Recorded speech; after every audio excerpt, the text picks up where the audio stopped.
Thanks so much. And I do know that I'm preaching to the choir to some extent.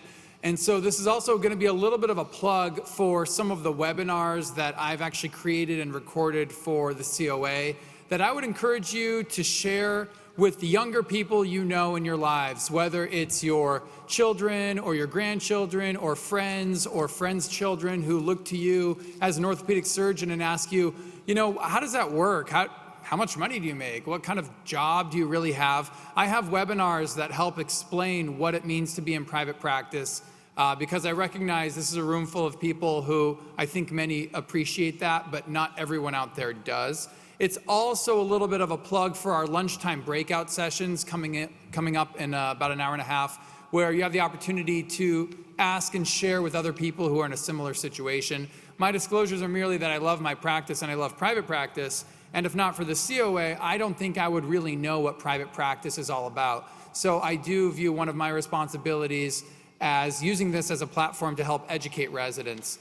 I just mentioned, so these are some of the webinars I'd recorded actually I think 2 years ago now, and they're online, they're free, they're on the COA website. Feel free to refer young people, residents, fellows, young attendings to watch them. So, in my mind, the mind of a private practice surgeon kind of looks like this, and it's everything simultaneously. You think about obviously getting patients in the door, that's number one, and that relates to your billings and collections, it relates to your overhead, and then ultimately your income and taxes. And then if you do that well, then of course you have to manage your life balance because we could all work 24/7. But one thing I love about private practice is I never hear the phrase, "you people." And it's kind of a running joke in my family because my wife works for Kaiser. And every time she tells a story about a disgruntled patient, it's always "you people." It's just the organization as seen as the entity. And that's not how my practice works, and I love that. I am an individual, my patients know my name, and they know my practice, and they know my receptionist. And that personal component, I think, is probably what sets the practice apart. And you see that online. These are just some Yelp reviews of organizations where people have no problem going online and kind of ranting about their negative experience at "you people." But when it comes to my practice and personalized care, I think that translates into how they feel about it and their experience. And when you look at the numbers, and this kind of came up from what we just heard, these numbers are from just a couple years ago. So out of about 3,000 orthopedic surgeons in California, and the ones that we have data on, you can see here that about 28% are in solo or multi-specialty, 37% in an independent or an independent group practice, and then hospital foundation is about 30%. And 5% academic. So, we hear the statement that, residents are coming out and majority are going into employed models, but that does not represent the current status of how most orthopedic surgeons practice. So my practice might or may not be similar to yours. I'm 50% owner because I'm in a 2-person practice of our practice and therapy. We also have an office, surgery center, and I own just one other ASC now. I take hand call and some general call, but really the key piece is that I have complete autonomy over my life and my schedule. I have a great variety of pathology and surgery, and it gives me time to do research and travel and speak and consult, and I have family time and I have hobbies. And I always, when I show this to residents, because I pulled this slide from one of the webinars, is how many days I took off. And again, I recognize depending on what generation you're in, this might seem odd that I would show this, but I can guarantee you that residents and fellows who are interviewing for jobs are thinking, how much time am I going to get off for my family, for holidays, for weddings, for honeymoons? And I say, look, I get plenty of vacation time. I get plenty of time off to spend with my family. And there's great earning potential. So I'm not guaranteeing it, but you can do it. And that's the benefit of private practice. I always try to emphasize that private practice can be so many different things based on kind of 3 arbitrary groupings here of size of practice. It can go anywhere from solo to multi-specialty. Overhead can be managed in an office sharing or equally divided manner. And ancillaries, you might have none, or you might have complex ancillaries involving building residential or commercial ownership. It could be obviously DME and PT, MRI, surgery centers, things like that. So my practice is, a little bit smaller with kind of a fixed variable overhead split and some ancillaries, but some practices are large and complex and still qualify as private practice. Others are very, very small, maybe single specialty where two providers basically just share a roof and don't have much else. And then there's employed models that's very large, equally divided overhead in the sense that it's just taken by the organization with no ancillaries. So I try to highlight that. And I also point out that income streams are extremely variable. This might be how my income stacks up in terms of the practice income, hospital call stipends, ancillaries, and other might be consulting or side businesses you may have. But for some people, different components of this triangle are larger and smaller. And there are some private practices where the ancillary income is larger than the professional income, or the ASC and the rent income is larger than something else, or you don't do hospital call, but the flexibility is great. And then I always try to talk about overhead. When I was a resident, this is 100% true, so if there are residents out there and they don't know this, you should teach them. This is how I thought overhead worked.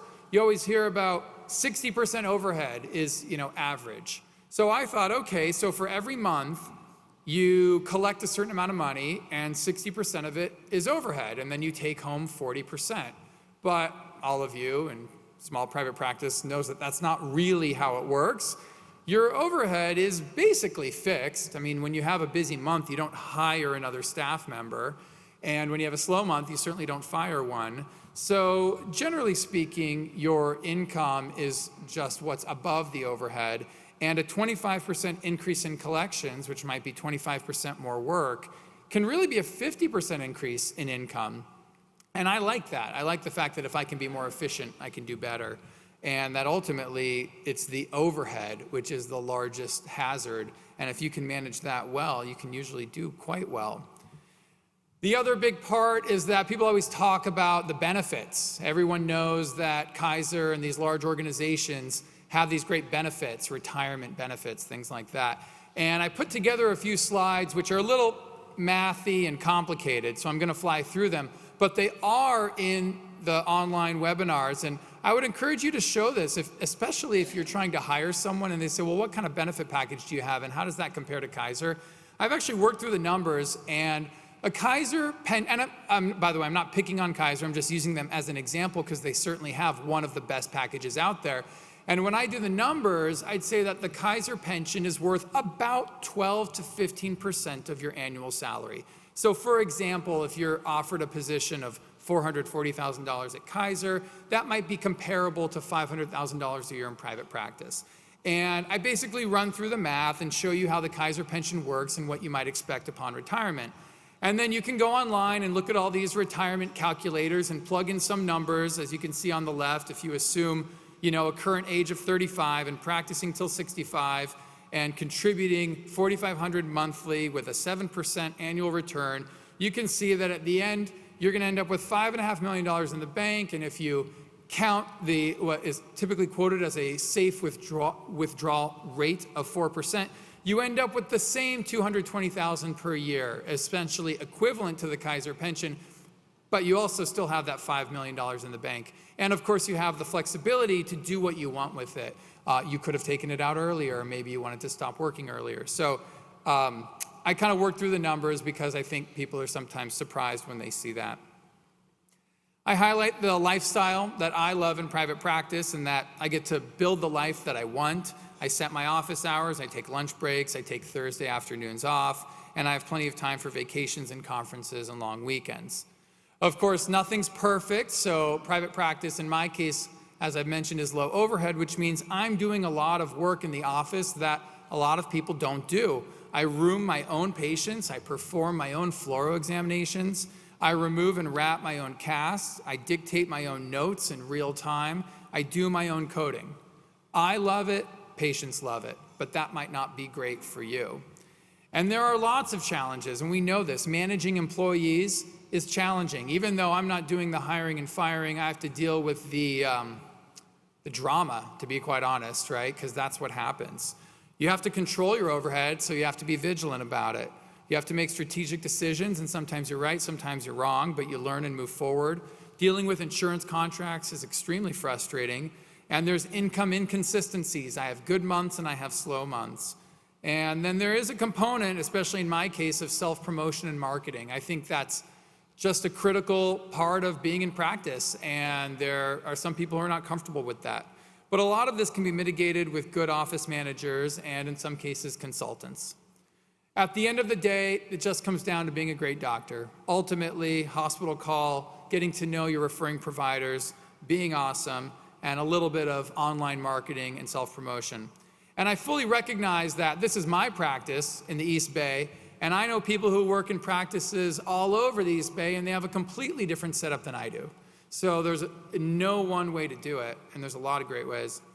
And then I always like to highlight the fact that this is where I got started. This is a photo when Basil was giving me this award, 11 years ago. And my beautiful wife, who is here now, we were kid-free and so happy and slim. And things change, you know. Here's our oldest son, who's now 8 years old, and we're here with 2 others as well. So I love the COA, and I think it's great. I think private practice is amazing. There are challenges, but you're in good company. This is a room full of people who have the same problems you have and the same challenges, and here you all are still in private practice and still crushing it. So, you know, talk to one another and find out how you can solve your problems and how other people have already solved your problems. And the last thing I'll say is if you are in small private practice and you're planning to retire, there may be a buyer for your practice. I can't tell you how many older surgeons say, well, when I decide to slow down, I'm just going to close up shop. I say, why? And they say, who would I sell it to? No one wants to go into private practice. That's not true. That's not true.